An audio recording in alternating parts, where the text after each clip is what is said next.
All right, today we're going to talk about something huge. It's a way to figure out what you're actually amazing at and how to own it. We're calling it the secret circle of awesomeness.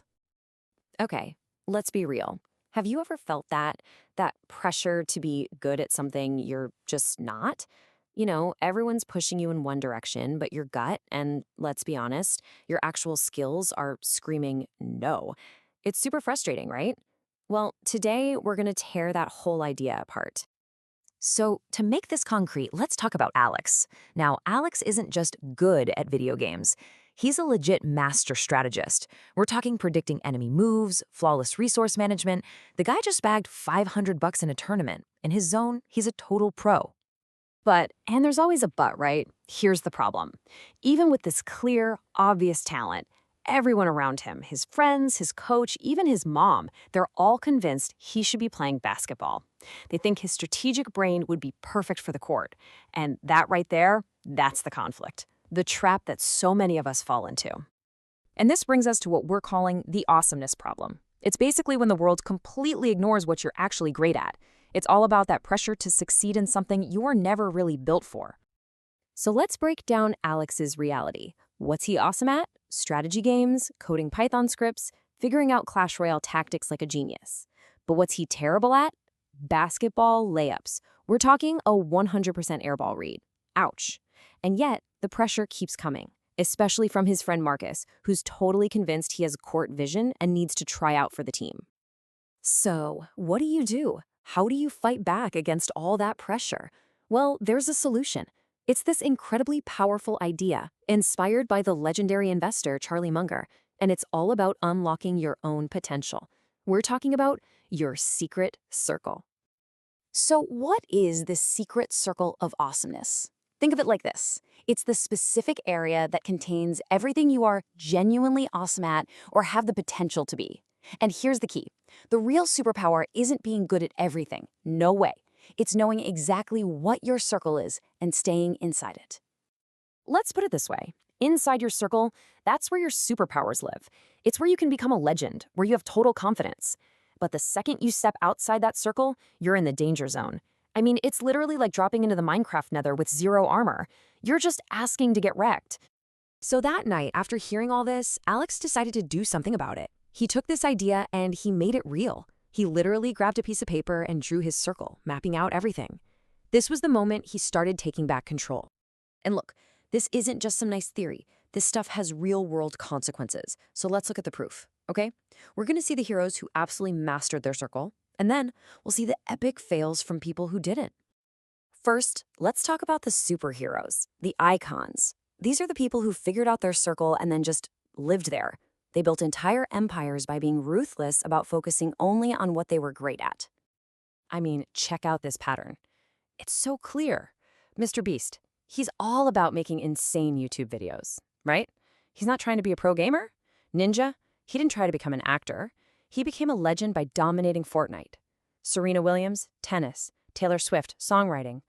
GOAT status, global domination. It's all about that relentless focus on what's inside their circle. Okay, but what about the flip side? What happens when you ignore your circle? Well, the results can get ugly, and usually very, very public. Let's dive into some of the greatest circle fails in history. Remember Logan Paul boxing Floyd Mayweather? Yeah, he basically turned into a human punching bag. Or when Fortnite pro Clix tried to dunk a basketball and got smacked in the face by the ball, a classic meme. And hey, even the GOAT himself, Michael Jordan, tried playing professional baseball. He got humbled fast. Then he went back to his circle, basketball, and won 3 more championships. The lesson is crystal clear. Step outside your circle and you're going to get exposed. Okay, so knowing all this is one thing, but how do you actually defend your circle when people are pressuring you? You need a tool. Think of it like a shield. And here it is, the magic phrase. It's so simple, but it's so powerful. You just say, "That's outside my circle of competence. I'm going to pass." That's it. It's polite, but it's firm. It's a full stop. It ends the conversation and protects your energy. And this is where Alex's story comes to a head. He didn't just learn the phrase, he actually practiced saying it. So the next time his friend Marcus came at him with the whole "you should play basketball" thing, Alex was ready. He just calmly said it was outside his circle and he was going to pass. And in that one moment, everything changed. Okay, enough about Alex and MJ. Let's bring this back to you. We've gone through the theory, seen the heroes and the fails, and you've got the magic phrase. Now it's time to actually build and protect your own circle. All right, here's your mission, should you choose to accept it. Get a piece of paper and draw a huge circle. Step 1.